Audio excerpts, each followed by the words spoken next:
நீங்க நிறைய பட்டிங்கான ஒரு டைரக்டர்ஸிட்டையும் ஒர்க் பண்றீங்க. நிறைய லெஜெண்ட்ஸான டைரக்டர்ஸோடயும் ஒர்க் பண்றீங்க. ஆக்டர்ஸும் சொல்லலாம் ஆமா. இல்ல.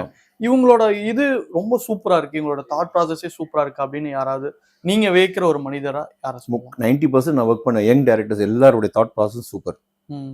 புதுசா திங்க் பண்றாங்க. ம். அதாவது இப்ப என்ன சொல்லுவாங்க, முதல்ல மலையாள பட கண்டென்ட் மாதிரி தமிழ் படத்துல இல்லன்னு. ம். இருக்கு.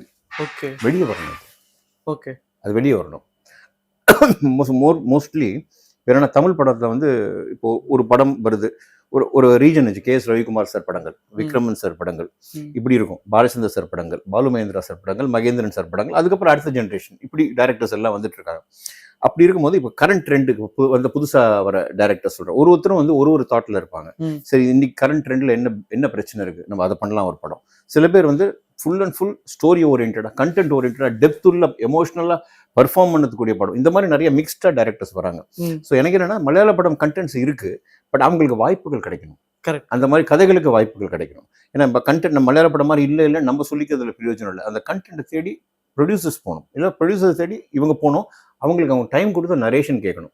இவர் என்ன கதை சொல்லிட்டு போறாருன்னு பார்த்தோன்னே ஒரு ஆள் ரிஜெக்ட் பண்ணி அனுப்புறது தான் நம்ம தப்பு, பெரிய தப்பு. எல்லா கதையும் கேளுங்க.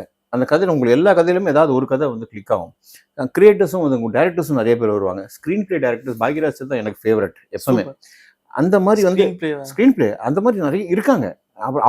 அவரை ஃபாலோ பண்றவங்க இருக்காங்க. நிறைய பேர் தனக்குள்ள இருக்கிற ஸ்கில்ல வந்து வெளிப்படுத்த முடியாத பேர். அதாவது சில பேர், நான் ஜீவா படத்துல ஒரு டைலாக் பேசியிருப்பேன், வாய்ப்பு கிடைக்காம தோத்தவங்க தான் நிறைய பேர் இருக்காங்க. வாய்ப்பு கிடைச்சு ஜெயிச்சவங்க இருக்காங்க, ஆனா வாய்ப்பே கிடைக்காம தோத்தவங்க தான் நிறைய பேர் இருக்காங்க. இது ஒரு பியூட்டிஃபுல் மீனிங் உள்ள ஒரு டைலாக், சுசீந்திரன் சார் படம் ஜீவா. ஸோ அந்த மாதிரி வாய்ப்பு கிடைக்கணும், கேட்ஸ் ஓப்பன் ஆகணும். ஓப்பன் ஆக தமிழ் சினிமா இன்னும் நல்லா இருக்கும். கண்டிப்பா.